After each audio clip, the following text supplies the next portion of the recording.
نحمده ونصلي على رسوله الكريم. أما بعد فأعوذ بالله من الشيطان الرجيم. بسم الله الرحمن الرحيم. وإذ قال إبراهيم رب اجعل هذا البلد آمنا واجنبني وبني أن نعبد الأصنام. صدق الله العظيم. گرامی قدر علماء کرام، بزرگوں اور میرے عزیز نوجوان بھائی اور میری عفیفہ اور پاک دامن بھائیوں ہیں، کافی دیر سے آپ لوگ بہت ہی پرانی اور اسلامی باتیں نئے طریقے سے سن رہے تھے، اور اسلام کی خوبی ہی یہ ہے کہ وہ روزانہ نیا ہوتا ہے۔ اسلام روزانہ نیا ہوتا ہے اور قیامت تک نیا ہوتا بھی رہے گا۔ آپ نے ماں باپ کی کیا ذمہ داریاں اولاد سے متعلق ہیں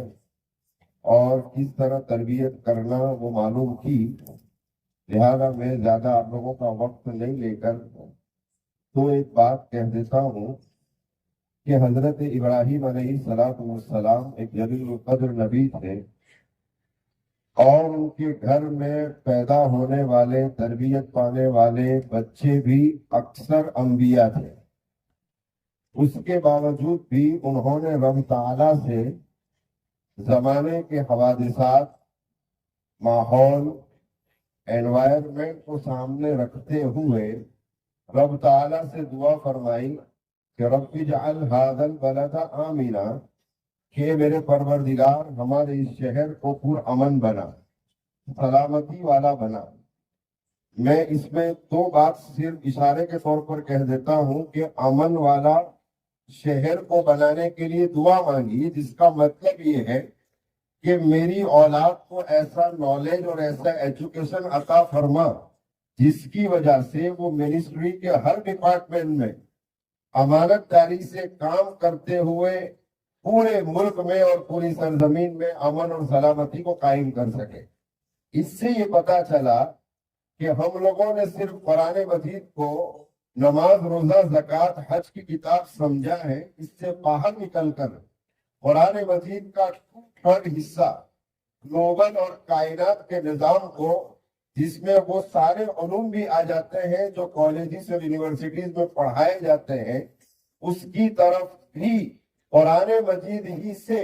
تربیت حاصل کرتے ہوئے اپنے بچوں کو آگے بڑھانا ہے، تاکہ ملک میں امن، سکون اور شانتی قائم ہو سکے۔ ورنہ آج جس طرح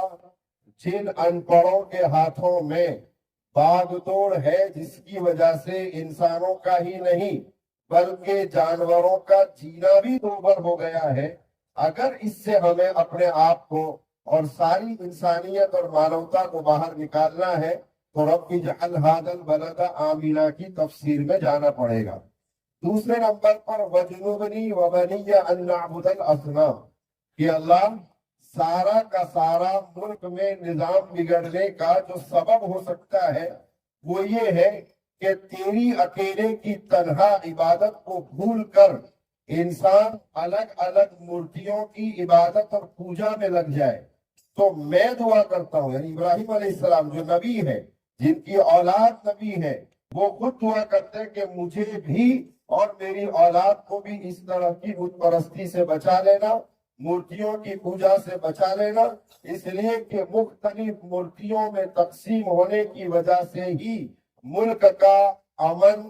سکون اور شانتی درہم برہم ہو جاتا ہے۔ لہذا مجھے بھی اور میری اولاد کو بھی تو اس طرح بت پرستی، تیری توحید میں کسی کو پارٹنر بنانے سے بچا لینا۔ یہ دو دعائیں کی حضرت ابراہیم نے۔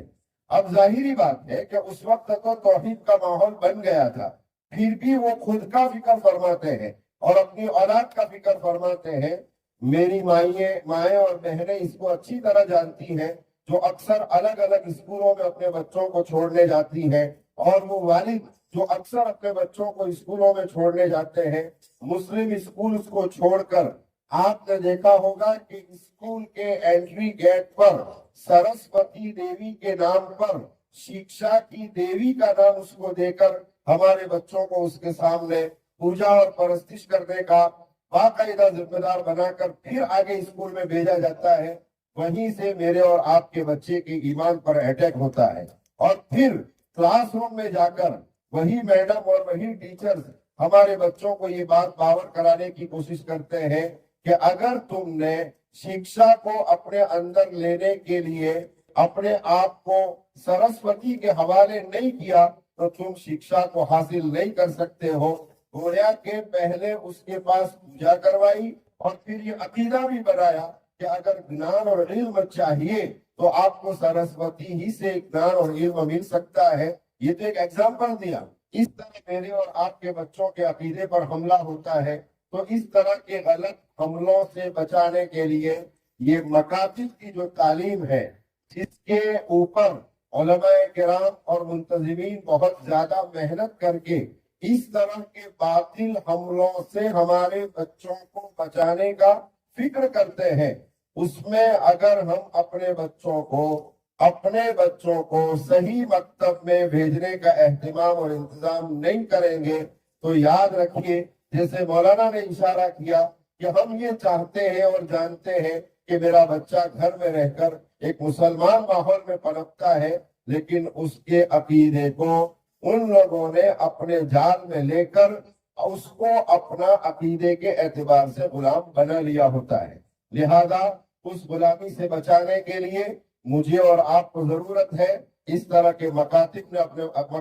اپنے بچوں کو بھیجے۔ میں بہت ہی تہہ دل سے ممنون اور مشکور ہوں ہمارے دوست حافظ ایوب علی پٹیل صاحب کو۔ میں جلدی تعریف کرنا کسی کی ویسے بھی پسند نہیں کرتا اور مجمع میں بھی میں مناسب نہیں سمجھتا، لیکن مجبور ہوں کہ آج اس آدمی نے پورے تاندلجا کے علاقے کے ماں باپ کو اس بات کی ذمہ داری دلانے کے لیے اتنے دور سے اتنا قیمتی مہمان بلا کر ایک ماحول ہموار کر دیا کہ وہ یہ چاہتے ہیں کہ صرف میں اپنے گھر کا فکر نہ کروں بلکہ ہر ماں باپ اپنے نونہال اور لخت جگر کے دین اور دنیا دونوں اعتبار سے ان کی ترقی جہاں کہیں چھپی ہوئی ہے اس میں ان کو میں کس طرح ہدایت اور رہبری دے سکوں، اس کے لیے وہ ہمیشہ فکریں کرتے رہتے ہیں، کوشش کرتے رہتے ہیں۔ میں تو بارہا مستی مذاق میں ان کو یہ بھی کہا کرتا ہوں کہ تم خدا تبارک و تعالیٰ سے کون سی جنت حاصل کرو گے یہی سمجھ میں نہیں آتا ہے، اس لیے کہ تم نے کوئی گوشہ اور ڈپارٹمنٹ تیسرا نہیں چھوڑا۔ اس لیے بھائیوں، ایسے لوگوں کی قدر بھی کریں، اور جن مکاتب میں وہ انتظامی امور سے متعلق ذمہ دار ہیں، ماشاءاللہ وہاں کی تعلیم حقیقت میں دل کو چھو لینے والی ہے، لہذا ان کی بھی اور ان کے اساتذہ کی خوب قدر کریں اور اپنے بچوں کو وقت پر بھیجنے کا اہتمام کریں۔ آخر میں درخواست کرتا ہوں خاص کر کے اپنی مائیوں اور بہنوں سے کہ اپنے بچوں کو وقت پر مکتب میں بھیجنے کا معمول بنائیں، معمولی بہانے سے ان کو غیر حاضری نہ کرائیں، بلکہ قرآن مجید کی اہمیت اور عظمت ان کے دلوں میں بٹھانے کی کوشش کریں۔ جیسے آپ اسکول میں 7:15 بجے سے پہلے اپنے بچوں کو تیار کر کے بھیجنے پر قدرت رکھتے ہیں، کیا بات ہے کہ وہ مدارس جو سنیچر اور اتوار کو چلتے ہیں وہاں پر آپ کا بچہ غیر حاضری کر لیتا ہے، وہاں پر آپ کا بچہ وقت پر نہیں پہنچ پاتا۔ اگر ہم نے مکاتب پر اسکول کو ترجیح دی تو یاد رکھنا میرا اور آپ کا ملک بہت جلد اسپین اور اندلس بننے جا رہا ہے۔ اس سے بچانے کے لیے مجھے اور آپ سب کو جمع ہو کر اپنے آپ کی آپسی دشمنیوں، نفرتوں، کینہ، کپٹ، حسد کو نکال کر صرف اور صرف یہ ٹارگٹ کرنا ہے۔ ہم پہلے اپنے علاقے سے شروع کریں گے کہ تاندلجا میں ہم دینی دنیاوی دونوں اعتبار سے کیسے پروگریس، ترقی اور گویا کے ڈیولپمنٹ کر سکتے ہیں۔ تو میں امید کرتا ہوں کہ انشاءاللہ آپ لوگ سب اس میں ہمارا تعاون کریں گے، اور میں یہاں بیٹھے ہوئے لوگوں سے آخری گزارش کر کے بات کو ختم کرتا ہوں کہ جب کبھی تاندلجا میں کوئی بڑا فنکشن ہونے والا ہو تو میں اپنی طرف سے آپ لوگوں کو اس کی حرکت دلانا چاہتا ہوں کہ حافظ ایوب علی پٹیل کو ایجوکیشن اویئرنیس کے ایوارڈ سے نوازنے کی کوشش کریں کہ اس بندے نے دینی دنیاوی دونوں اعتبار سے تاندلجا میں جاگروکی کیسے ہو، اس کے لیے اپنا تن من دھن سب قربان کر دیا ہے، اور ہمیشہ قربان کرنے کی نیت رکھتے ہیں۔ اللہ مجھے بھی اور آپ سب کو بھی اس طرح کام کرنے والوں کی قدر کرنے کی توفیق عطا فرمائے۔ آخر میں پھر سے حضرت مفتی ساجد صاحب کا شکریہ ادا کرتا ہوں،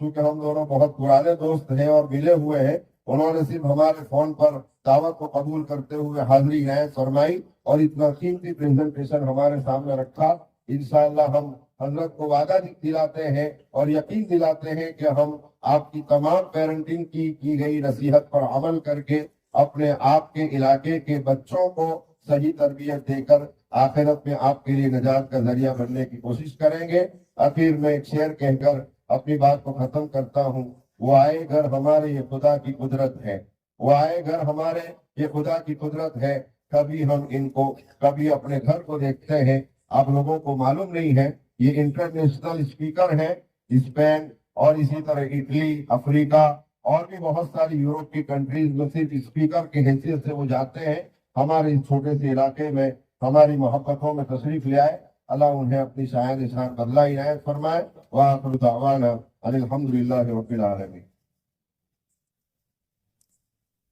بسم اللہ الرحمن الرحیم، الحمدللہ رب العالمین، اللہم صلی علی سیدنا و مولانا محمد وعلی آل سیدنا و مولانا محمد وبارک وسلم۔ العالمین، ہم سب کی گناہوں کو معاف فرما، خطاؤں سے درگزر فرما، سیئات کو حسنات سے مبدل فرما۔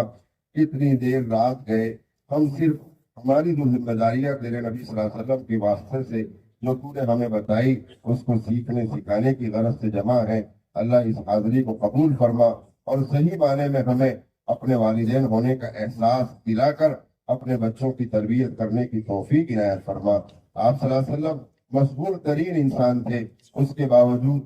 ہفتے کے اکثر دن اپنے گھر میں مغرب سے لے کر رات دیر تک اپنی بیوی اور بچوں کے ساتھ وقت گزار کر ان کی صحیح تربیت فرماتے تھے، اور آپ کی زیر تربیت عمر ابن ابی سلمہ تھے۔ آپ صلی اللہ علیہ وسلم ان کو ساتھ میں لے کر کھانے بیٹھتے تھے اور ان کو کھانے کا طریقہ، کھانا کیسے کھانا، اگر لقمہ گر جائے تو اس کو کیسے اٹھانا، کتنی حد تک گرے ہوئے لقمے کو کھا سکتے ہیں، وہ ساری چیزیں بتاتے تھے۔ لیکن ہم نے آپ علیہ السلام کے سیرت کے ان گوشوں کو بھلا دیا ہے۔ اللہ پھر سے ہمیں ان گوشوں کی طرف توجہ کرنے کی توفیق عنایت فرما، ان گوشوں کی طرف توجہ کرنے کی توفیق عنایت فرما۔ آج ہمارے بھائیوں اور بہنوں نے اس پریزنٹیشن کو دیکھ کر اپنے دل میں جو بھی نئے نئے ارادے اور امنگیں پیدا کی ہوں، اللہ ان کے لیے آسانیاں پیدا فرما، ان کے نونہالوں کو ان کی آنکھوں کی ٹھنڈک بنا دے مولا، ان کے نونہالوں کو ان کی آنکھوں کی ٹھنڈک بنا دے مولا، بڑھاپے کا نیک سہارا بنا دے مولا،